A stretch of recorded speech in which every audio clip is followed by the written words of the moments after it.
Imagine dropping, I don't know, $350,000 on a house that you've only ever seen through a shaky smartphone camera. Yeah, it's terrifying. Right. Like you haven't walked the neighborhood, you haven't checked the commute, Hmm? you definitely haven't smelled the carpet. Oh, the smell test is crucial. It really is. But for a third of military families moving to San Antonio this year, that isn't some, real estate nightmare scenario. It's just a regular Tuesday. It is the reality of a modern PCS, for sure. Mm. You are basically executing this high-stakes financial transaction from maybe 1,000 miles away. Right. And you're doing it on a strict timeline and operating entirely within this very unique framework of military benefits. Well, welcome to the deep dive. Today, we are sorting through a literal mountain of 2026 data to help families navigating orders to JBSA, so Joint Base San Antonio. Yeah. We're getting into the mechanics of the housing market in Military City, USA. Which is a beast of a market, by the way. It really is. We're breaking down the latest BAH rate updates, the whole geographic puzzle of a metro area that houses 3 massive installations, the reality of property taxes, and how to basically weaponize your VA loan. I like that. Weaponize it. Yeah, in a market that is uniquely positioned for it. We have to establish right away why a strategic approach is mandatory here. Because San Antonio is, arguably the most military-friendly major city in the country. Oh, absolutely. But its sheer size and the current market dynamics mean you can't just wing it. If you don't have a plan, you risk completely squandering the financial leverage your housing allowance actually provides. Right, because it's huge. It is. To frame this up, JBSA is a massive, sprawling hub containing Randolph, Fort Sam Houston, and Lackland. And right now, the 2026 median home price in the metro is hovering around $275,000 to $310,000. Okay, let's put that median price in the context of the VA loan, because this is where the math gets fun. For 2026, the VA loan limit for Bexar County is $832,750 for borrowers without full entitlement. This is a big caveat. I want to pause on that caveat, actually, because it's really important. A lot of folks moving to JBSA might already own a home at their previous duty station. Right, maybe they kept their house in Fort Liberty or Nellis. Exactly. They decided to rent it out. So their VA entitlement is partially tied up. That's where these county limits actually come into play. Yeah. But because the median home price in San Antonio is so far below that $832,000 ceiling. It's like a third of it. Yeah. Even buyers with tied-up entitlement can often still purchase a home with zero down. And that means the market perfectly aligns with the benefit. You don't have to scramble for a jumbo VA loan or worry about bringing a massive down payment to the table just to cover the gap between the county limit and the home price. Right. The benefit works exactly the way it was engineered to work. Okay, let's unpack this housing allowance data, because this is where the strategy really starts. Looking at the 2026 numbers, the BAH for JBSA actually dropped. It did. It dropped 2.9% across most pay grades. And my immediate instinct, looking at that red number, is to just pump the brakes. Sure. If BAH drops, it feels significantly riskier to buy off base right now. Wouldn't the standard play be to just get on the wait list for privatized on-base housing, let them take the BAH, and avoid the risk of a fluctuating market? It's the logical assumption, but you have to look at the actual mechanisms driving those two options. No. First, regarding the BAH drop, the DoD rate protection policy, the grandfathering, shields you if you are already receiving the higher 2025 rate in San Antonio. Right, so you don't lose money if you're already there. Exactly. You keep that higher rate as long as your eligibility remains continuous. Now, incoming families, they will get the new slightly lower rate. Got it. But even with that 2.9% dip, the on-base alternative is fundamentally broken right now due to inventory. So wait lists are basically brick walls. Oh, they dictate the entire timeline. At Lackland, you are looking at up to a 6-month wait for a standard 3-bedroom unit. 6 months. Wow. Yeah. And at Fort Sam Houston, it's a 2 to 4 month delay. The logistics of keeping a family in temporary lodging or a short-term rental for half a year while trying to integrate into a new command. Yeah, that's impossible. It's completely unworkable for most people. So you were almost forced off base just by the calendar. Basically, yes. But I want to look at the financial side of that forced move, what we call the pocket math. Love the pocket math. Because living on base means forfeiting your entire BAH to the property management company. You never see it. Yep. But if you buy off base using that zero-down VA loan, you are injecting that allowance directly into your own equity. Let's run the actual math on that purchasing power. Because the structure of BAH gives you a massive hidden advantage. Okay, lay it on me. In 2026, the BAH for an E6 with dependents in San Antonio is $2,094 a month. Right. When you go to a lender to get pre-approved, they don't just look at that $2,094 because BAH is a non-taxable allowance. Meaning the IRS doesn't touch it. Exactly. So lenders use a mechanism called grossing up when they calculate your debt-to-income ratio, or DTI. Let's break down how that gross up actually changes the application, because this is huge. It really is. Typically, a lender will multiply your non-taxable BAH by 1.25. They gross it up by 25% because they know the government isn't taking a slice of it like they do with standard civilian W-2 income. Right. So that $2,094 BAH is effectively treated as $2,617 of qualifying income by the underwriter. That is wild. That is an extra, what, $523 of phantom income every single month? Every month. Over the course of a year? That is over $6,000 of additional income applied to your DTI. Yeah. That fundamentally changes your back-end ratio. It means that $2,000 BAH is carrying significantly more weight than a comparable civilian salary. Way more weight. Which gives a mid-grade NCO or a junior officer incredible leverage to cover the principal, interest, taxes, and insurance on a $300,000 home. It's the primary reason military buyers absolutely dominate the middle tier of the San Antonio market. I bet. But having the purchasing power is only the first step. The execution requires understanding the geography. Because JBSA is huge. It isn't a single installation you can just easily map a commute around. It is a sprawling triangle stretched across a massive metropolitan area. Yeah, a commute survival guide is absolutely essential here. You can't just find a beautiful listing on Zillow, check the price, and assume it works. No, you'll be miserable. You might find yourself locked into an hour-and-a-half drive every morning. Easily. Let's map this out, starting with Lackland down on the southwest side. Okay, so if you are pulling daily duty at Lackland, you need to restrict your search to the southwest and far west corridors. Makes sense. Westover Hills and Alamo Ranch are the heavy hitters for newer developments. Okay.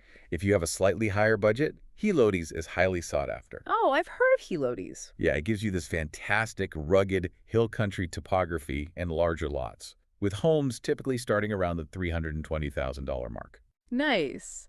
Okay, moving to the center of the map, we have Fort Sam Houston. It is centrally located, basically northeast of downtown. Yeah. And when you look at the map, neighborhoods like Alamo Heights and Terrell Hills are right there. They are beautiful, historic, established neighborhoods, literally minutes from the gate. Very true. But when I look at the pricing, we are talking $350,000 to well over $500,000. And more importantly, we are talking about very old housing stock. That age is the critical factor for a VA buyer. It's not just about the price tag, you know. It's about the VA's minimum property requirements, the MPRs. Oh, right. The VA appraisal process is notoriously strict when it comes to older homes. The appraiser is mandated to verify safety, soundness, and sanitation. What does that actually look like in practice during an appraisal in a historic neighborhood? Like, give me an example. Okay, it means a chipped windowsill with potential lead-based paint will halt the loan. Wow. Just chipped paint. Yes. A roof that the appraiser determines has less than 3 years of functional life left will halt the loan. An older deck missing a proper handrail, or evidence of wood-destroying insects, which are all super common in 70-year-old historic homes. Right, of course. Those become mandatory repairs. The seller has to fix them before the VA will fund the loan. And in a competitive market, I'm guessing a seller might just bypass your VA offer entirely? Exactly. They'll just take a conventional loan offer to avoid dealing with the MPR repair list. That is a massive strategic insight. You might have the budget for Alamo Heights, but the MPRs could completely derail your timeline. They absolutely can. Now, what happens when you introduce the ultimate geographic complication, the dual military couple? Oh, the dual mill. Yeah. One spouse is at Lackland in the southwest, the other is at Fort Sam in the center, or maybe Randolph in the northeast. It requires a very calculated compromise. And the data points heavily to Stone Oak. Stone Oak, okay. It sits in the north-central corridor. It's a geographic sweet spot. Neither spouse is going to get a 5-minute drive. But by positioning yourself in Stone Oak, you prevent one spouse from bearing the entire burden of an hour-long, soul-crushing commute across the city. That makes total sense. Share the pain a little bit. Exactly. Let's shift to the third point of the JBSA triangle, because this is where the most intense debate seems to be happening. Randolph Air Force Base in the Northeast Corridor. Oh, yeah. The suburb showdown. The ultimate showdown. We are looking at a three-way battle. Schertz versus Cibolo versus New Braunfels. Right. And I'm going to challenge the conventional wisdom here for a second. The data shows New Braunfels is incredibly popular, and I get why. It's got the Comal River, a vibrant downtown, the hill country aesthetic, and top-tier schools. From an investment standpoint, isn't real estate ultimately about appreciation? Like, if I pay the premium to buy in a highly desirable, geographically constrained area like New Braunfels, aren't I securing a much better long-term asset than buying a cookie-cutter house in a former cornfield closer to base? I mean, from a pure asset appreciation standpoint, your logic is totally sound. Highly desirable lifestyle markets do hold value, and they appreciate aggressively. Right. The problem is the timeline and the daily friction of a military assignment. Okay, walk me through that. The premium in New Braunfels is severe. Housing costs are 48.6% higher than the San Antonio baseline. Whoa. 48%. Yeah, you are eating up your entire BAH and then some just for the zip code. But the real killer is the infrastructure. Oh, you mean the I-35 bottleneck? Interstate 35 is basically the only primary artery connecting New Braunfels to Randolph. On a map, it looks like a straight 30-minute shot. Sure. In reality, during morning PT hours or the afternoon release, that commute routinely swells to an hour each way. An hour each way. You are talking about spending 10 hours a week in your car. Ouch. Commuter fatigue is a very real factor that degrades your quality of life, no matter how close you are to a river on Saturday. Yeah, the 10 hours a week metric really puts it into perspective. If you are a daily commuter, the river probably isn't worth the windshield time. Usually not. That leaves us with Schertz and Cibolo, which border each other right outside the Randolph gates. How does a buyer actually differentiate between the two? Well, you are choosing between established convenience and booming expansion. Schertz is the practical choice. Okay. You are 5 to 12 minutes from the gate. The neighborhoods have mature trees, immediate access to the interstate, and established local staples like Bussier's flea market. Right, so it's very settled. Exactly. Cibolo, on the other hand, is defined by new construction. It adds about 8 to 12 minutes to your commute compared to Schertz, but you are getting larger lots, brand new amenities like the EVO cinemas, and you are buying homes built in the last 2 years. But there is a massive hidden advantage with that new construction in Cibolo right now, isn't there? I'm talking about the builder rate buydowns. Oh, that is the real aha moment for buyers comparing the two. National builders in Cibolo, like Chesmar, are frequently offering significant interest rate buydowns if you use their in-house lender. Wow. They might offer you a locked 5.5% rate on a brand new home. Okay. Meanwhile, a slightly cheaper, older resale home in Schertz is going to be subject to the standard market rate of, say, 6.5%.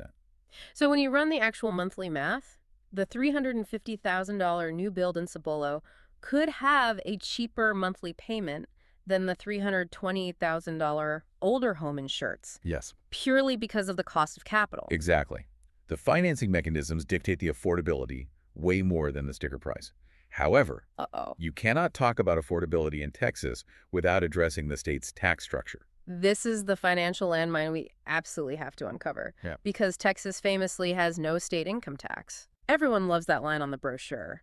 But the state government still has to fund roads and schools, which means they extract that revenue somewhere else. And that somewhere else is property taxes. Right. The property tax rates in Bexar, Comal, and Guadalupe counties are aggressive. You are typically looking at baseline rates between 2.1% and 2.8% of the assessed value. Which is huge. On a $300,000 home, you are paying upwards of $7,000 a year just in property taxes, Wow. which gets rolled directly into your monthly escrow payment. And if you go with that shiny new build in Cibolo we just talked about, you have an additional layer of taxation to deal with, don't you? The MUD tax? Oh yeah, municipal utility district taxes. What exactly is that? So when developers build these massive new subdivisions in areas where the city infrastructure hasn't reached yet, they issue bonds to pay for the new water lines, sewers, and roads. Okay. Those bonds are paid back by the homeowners in that specific subdivision via MUD taxes. Oh, I see. It can add another 0.5% or more to your overall tax burden. That will absolutely wreck your DTI if your lender isn't factoring it in early. It will. But Texas also offers one of the most powerful hacks in the country for military buyers to offset this.